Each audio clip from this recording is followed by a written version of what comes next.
वैज्ञानिक Stephen Hawkins को अगर किसी चीज से डर लगता था तो वह टाइम ट्रेवल का पैराडॉक्स था। स्टीफन हॉकिंस डरते थे कि कहीं ऐसा ना हो कि भविष्य से कोई समय यात्री टाइम ट्रेवल करके हमारे दौर में आ जाए और हमारी दुनिया को तबाह कर दे। स्टीफन हॉकिंस ये तो मानते थे कि समय यात्रा संभव है और पास्ट, प्रेजेंट और फ्यूचर इन तीनों कालों में टाइम ट्रेवल किया जा सकता है, लेकिन पास्ट में समय यात्रा करने से दुनिया तबाह हो सकती है। अगर किसी ने पास्ट में केवल 1 मिनट पीछे ही टाइम ट्रैवल कर लिया तो वह भी दुनिया को खतरे में डाल सकता है। अब आप कहोगे कि समय में सिर्फ 1 मिनट पीछे जाने से क्या ही हो जाएगा, तो स्टीफन हॉकिंस ने इसे एक एग्जाम्पल से समझाया है। यदि कोई संख्यी वैज्ञानिक टाइम ट्रैवल पर परीक्षण कर रहा है और वह ये जानना चाहता है कि अगर वह पास्ट में जाकर चीजों के साथ कोई छेड़छाड़ कर दे तो क्या उसका वर्तमान पर कोई असर पड़ेगा, और उस सन की वैज्ञानिक ने एक ऐसी टाइम मशीन बना ली जो समय में सिर्फ 1 मिनट पीछे ले जा सकती हो, और वह वैज्ञानिक समय में 1 मिनट पीछे जाता है और अपने आप को देखता है और खुद को देखते ही अपने पास्ट वाले रूप को गोली मारकर खुद की हत्या कर देता है। अब इसका वर्तमान पर असर यह होगा कि उसकी टाइम ट्रैवल करने से ठीक 1 मिनट पहले ही मौत हो गई। लेकिन सवाल ये आता है कि आखिर उसको मारा किसने। अब आप कहोगे कि उसी ने तो अपने आप को 1 मिनट पीछे जाकर गोली मारी थी, लेकिन सवाल यह है कि अगर उसकी टाइम ट्रैवल करने से 1 मिनट पहले मौत हो चुकी थी तो वह अब टाइम ट्रैवल कैसे कर सकता है। अगर वह टाइम ट्रैवलिंग नहीं कर सकता तो वह 1 मिनट पीछे जाकर अपने आप को गोली कैसे मार सकता है। अगर उसने अपने आप को गोली ही नहीं मारी तो उसकी मौत कैसे हो गई। वह कौन था जिसने उसे मारा। दरअसल इस सिनेरियो में आपको एक बात समझ आ रही होगी कि उस वैज्ञानिक की मौत हुई है, मतलब घटना तो घट चुकी है, लेकिन उस घटना के घटने का कारण क्या है ये डिफाइंड ही नहीं है।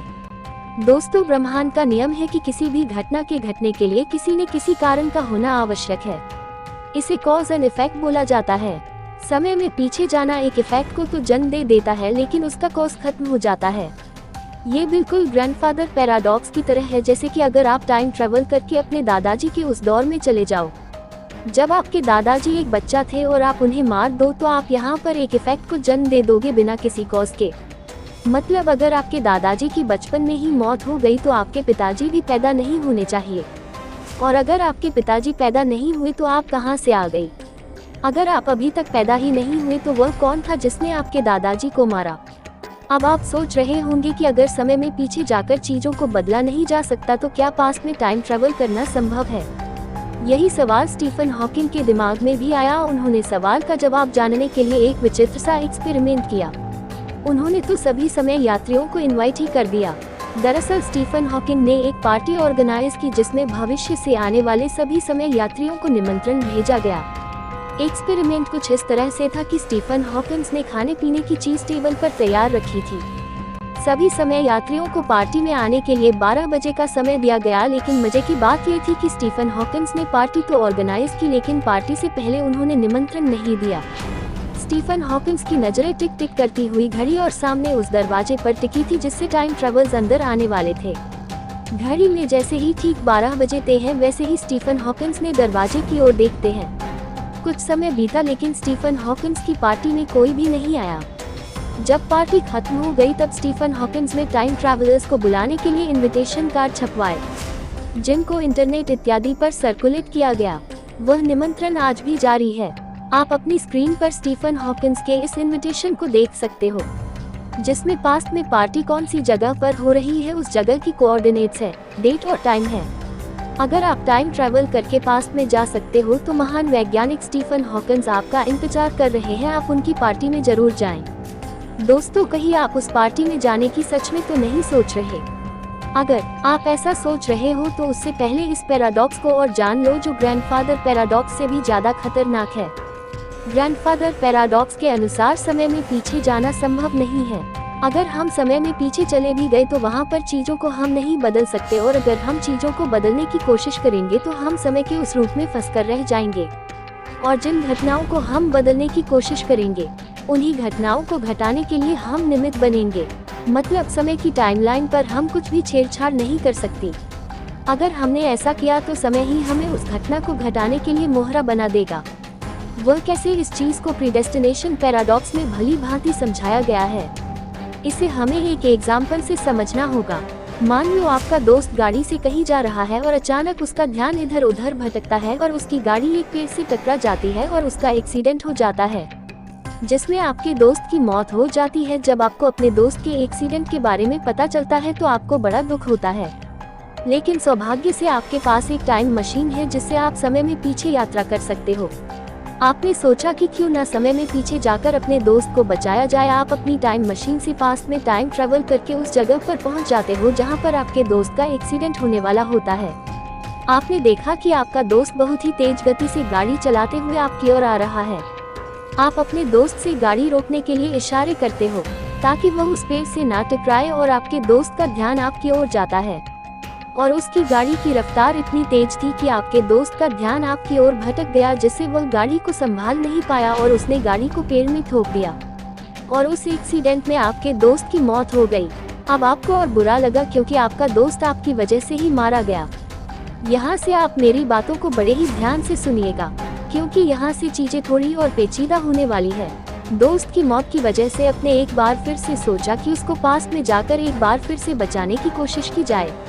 आप अपनी टाइम मशीन से उसी जगह पर वापस पहुंच जाते हो जहां आपका दोस्त का एक्सीडेंट होने वाला होता है, लेकिन जैसे ही आप उसे जगह पर पहुंचते हो तो आप देखते हो कि आपका खुद का दूसरा रूप पहले से ही उस जगह पर मौजूद है जो आपके दोस्त को बचाने के लिए आया हुआ था। आप देखते हो कि आपका दोस्त बड़ी तेज गति से आ रहा है और आपका पहला वाला रूप आपके दोस्त को रोकने के लिए बड़ी ही जोर जोर से आवाज दे रहा है। आपको पता है कि अगर आपके दोस्त ने आपके पहले वाले रूप की आवाज सुन ली तो उसका ध्यान भटक जाएगा और वह गाड़ी को पेड़ में ठोक देगा। इस वजह से आप अपने पहले वाले रूप को ही चुप करने के लिए दौड़ते हो, लेकिन आपके दोस्त की नजर आप पर पड़ती है और आपका दोस्त ये समझ नहीं पा रहा है कि ऐसा क्या हुआ कि आप इस तरह से अचानक बीच सड़क पर दौड़ रहे हो। वह आपके बारे में सोच ही रहा था कि अचानक गाड़ी पेड़ में टकरा जाती है और उस एक्सीडेंट में उसकी मौत हो जाती है और इस बार फिर से आपका दोस्त आपकी वजह से मारा जाता है। प्रीडेस्टिनेशन पैराडॉक्स का मतलब होता है प्रीडिफाइंड, मतलब जो घटना पहले से निश्चित है उसे बदला नहीं जा सकता है और वह घटना आपकी वजह से ही घटेगी। चलिए एक बार फिर से स्टीफन हॉकिंस की पार्टी में चलते हैं। दोस्तों, उस पार्टी में कोई समय यात्री आया ही नहीं। दोस्तों, इसके तमाम कारण दिया जाते हैं। इसका पहला कारण यह हो सकता है कि टाइम मशीन कभी बन ही न सकी हो। इसका दूसरा कारण यह दिया जाता है कि जब तक टाइम मशीन बनी होगी उससे पहले ही स्टीफन हॉकिंस का इनविटेशन नष्ट हो चुका होगा, जिस वजह से भविष्य के समय यात्रियों को स्टीफन हॉकिंग की पार्टी के बारे में पता ही न चल सका हो। तीसरा कारण हो सकता है कि भविष्य में हम इंसान ज्यादा समय तक सरवाइव ही ना कर पाए हो। भविष्य में हम किसी प्राकृतिक आपदा या वर्ल्ड वॉर लड़कर खत्म हो गए हो, जिससे भविष्य के इंसानों को टाइम मशीन बनाने का मौका ही नहीं मिला। चौथा कारण ये हो सकता है कि शायद टाइम मशीन केवल फ्यूचर की यात्रा करवा सकती हो। एक और कारण यह हो सकता है कि समय यात्री टाइम ट्रेवल के पैराडॉक्स से डर गए हो, इस वजह से वह जानबूझकर स्टीफन हॉकिंस की पार्टी में ना आए हो। दोस्तों, हो तो ये भी सकता है कि उन्होंने पार्टी भी अटेंड की हो और वह रियलिटी एक नई टाइमलाइन पर चालू हो गई, जिससे आप मल्टीवर्स बोल सकते हो। दोस्तों, कारण चाहे कुछ भी हो, लेकिन स्टीफन हॉकिंस की पार्टी इस बात का सबूत है कि शायद भविष्य में अभी तक टाइम मशीन बनी ही ना हो। लेकिन आप निराश मत होइए, वर्तमान में कई ऐसी घटनाएं घट चुकी हैं जिससे ये लगता है कि भविष्य में टाइम मशीन का आविष्कार हो चुका है। ऐसी घटनाओं के बारे में जानने के लिए इस वीडियो पे क्लिक करें और वीडियो को लाइक और चैनल को सब्सक्राइब करना न भूलें।